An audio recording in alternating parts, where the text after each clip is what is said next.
नमस्ते दोस्तों, हमारे चैनल में एक बार फिर से आपका स्वागत है। आज मैंने वीकेंड पर शूट किया हुआ एक रूटीन व्लॉग ही शेयर किया है। पिछले 2 दिनों से कभी-कभी बाहर जाने के कुछ काम थे, इसलिए घर पर कोई बड़ा काम नहीं कर पाई। अगर घर पर ही रहें तो पता नहीं चलता, हर काम अपने-अपने समय पर हो जाता है। ये सब बाहर जाकर आने की वजह से थकावट महसूस हो रही है। ठीक है, बाद में देख लेंगे कहकर छोड़ दिया था। कल रात से एक भी बर्तन नहीं उठाया या रखा, धोया भी नहीं, कोई भी काम नहीं किया। इसीलिए किचन इतनी गंदी हो गई है। आज शाम को भी पप्पा को बीच ले जाने का प्लान बनाया था। किसी तरह बाहर गए तो वापस घर लौटने तक रात हो जाएगी। अगले दिन सुबह स्कूल है, इसीलिए पहले हमने सोचा कि अभी साफ-सफाई कर लें, उसके बाद ही निकलें। इसलिए मैंने सफाई का काम थोड़ा-थोड़ा करके शुरू कर दिया। बर्तन ही सबसे ज़्यादा धोने के लिए थे। लगभग 3 बार खाना बनाने के बाद के सारे बर्तन मैंने धोए ही नहीं थे, इसलिए सबको निकाल कर धोने के लिए सिंक में डाल दिया और मैं काउंटर टॉप को भी हमेशा 2 हफ्ते में 1 बार ही साबुन लगाकर अच्छे से स्क्रब करके साफ करती हूँ। बाकी सब जगह एक गीले कपड़े से पोंछकर साफ कर लेती हूँ। आज समय थोड़ा ही था, इसीलिए बस सब जगह से दाग हटाने के लिए गीले कपड़े से पोंछ कर ही छोड़ दिया। हम तो हमेशा लंच में चावल ही खाते हैं ना। ठीक है, आज सोचा कि थोड़ा चपाती खा लें।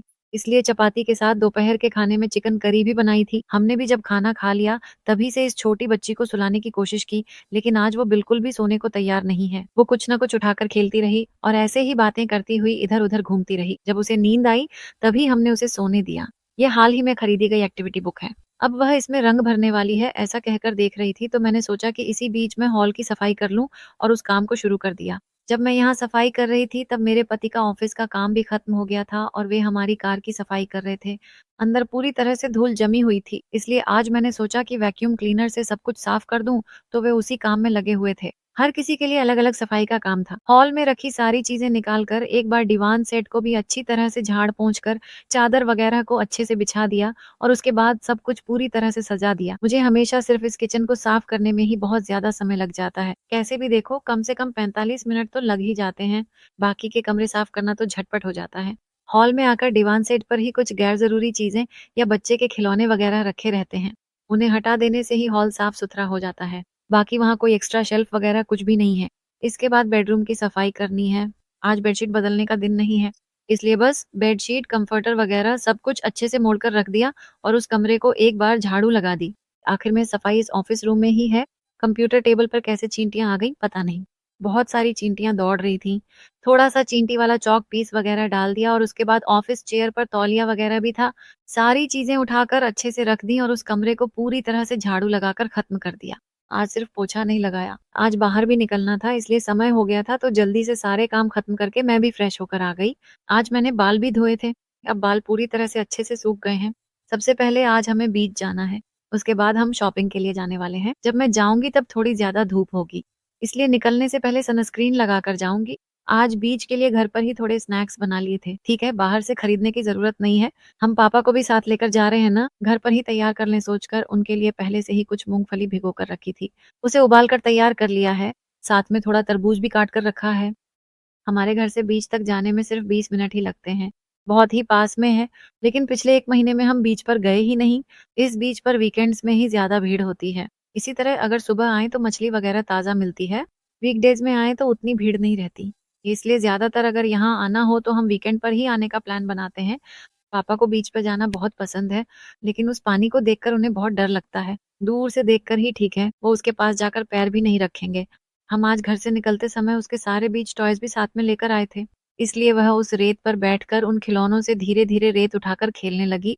उसके बाद वह कहने लगी कि मैं घर बना रही हूँ और खेलने लगी। इस तरह उसे बहुत अच्छा और मज़ेदार टाइम पास हो गया। आज हम 1.5 घंटे से भी ज़्यादा समय तक बीच पर ही रहे होंगे, क्योंकि हम बहुत दिनों बाद आए थे, इसीलिए समय कैसे बीत गया पता ही नहीं चला। हमारे लिए भी ये बहुत अच्छा और मज़ेदार टाइम पास हो गया। बच्ची के साथ थोड़ी देर बाद हम भी उस मिट्टी में खेलने लगे। वैसे भी 6 बजे के बाद धीरे-धीरे अंधेरा होना शुरू हो जाता है। इसलिए थोड़ा जल्दी ही बच्ची से चलें, क्या कहेंगे तो वो भी आ जाएगी। 5:30 बजे तक थोड़ी ही देर में और अंधेरा हो जाएगा, चलें क्या? कहकर उसके हाथ-पैर की मिट्टी अच्छे से साफ कर दी और फिर खाने के लिए ले गई। मैंने उसे वो मूँगफली दी थी, वहीं पर हमने भी वे स्नैक्स खा लिए और वहाँ से निकलकर सीधे शॉपिंग के लिए यहाँ हाइपर मार्केट आ गए। आज मैं जो खरीदने आई थी वो था मेरे लिए चप्पल लेना। फिर किचन में आकर देखा तो 2-3 सेरामिक प्लेट्स टूट गई थी। इसलिए मैंने सोचा था कि सेरामिक प्लेट भी नई देखकर खरीद लूँ। पिछले महीने जब आई थी तब यहाँ बहुत सारी चप्पलों की कलेक्शन थी। सब कुछ पसंद आने जैसा था। लेकिन उस दिन समय नहीं था, जल्दी जाना था, इसलिए सोचा कि ठीक है किसी और दिन देख लेंगे और वापस आ गई थी। लेकिन आज देखा तो कोई भी मॉडल पसंद नहीं आया, साइज भी कोई सही नहीं था, इसलिए सिर्फ पापा के लिए एक चप्पल खरीद कर वहां से निकल गए। उस चप्पल सेक्शन के साइड में ही बहुत सारे स्लिंग बैग, हैंड बैग्स वगैरह थे। पापा को वह यूनिकॉर्न वाला स्लिंग बैग बहुत पसंद आया था। ये खरीदें या वह खरीदें कहते हुए एक-एक करके उठाकर देख रही थी। लेकिन वह अभी छोटी बच्ची ही है ना, अभी खरीद कर दे भी दें तो वह उतना बाहर जाते समय नहीं पहनेगी। आखिर में तो मुझे ही उसे उठाकर ले जाना पड़ेगा। लेकिन ये सब सोचकर हमने तय किया कि बड़ी होने के बाद ही खरीद कर देंगे और ऐसे ही छोड़ दिया। इसके बाद सीधे किचन सेक्शन में आ गए। पहले जब मैंने सिरेमिक प्लेट्स खरीदी थी, तब 200 के रेट में ही खरीदी थी। लेकिन अब तो एक ही पीस 400 के आसपास था। लेकिन वजन वगैरह सब अच्छा भारी ही था। ठीक है सोचकर 2 प्लेट्स ले ली। फिर छोटी साइड प्लेट्स वगैरह थी, वो सब ब्लैक कलर में सिरेमिक में थी, वो भी एक देखा मैंने। मैं जब भी इस दुकान में आती हूँ, यहाँ की सारी कलेक्शन ज़रूर देखती हूँ। अब यहाँ सिरेमिक के जार वगैरह हैं, जैसे नमक रखने के जार, वैसे ही ग्लास में भी था। उसकी कीमत 250 बताई थी, लेकिन मैंने नहीं खरीदा, सिर्फ देखने के लिए ही देखा, लेकिन देखने में बहुत सुंदर था।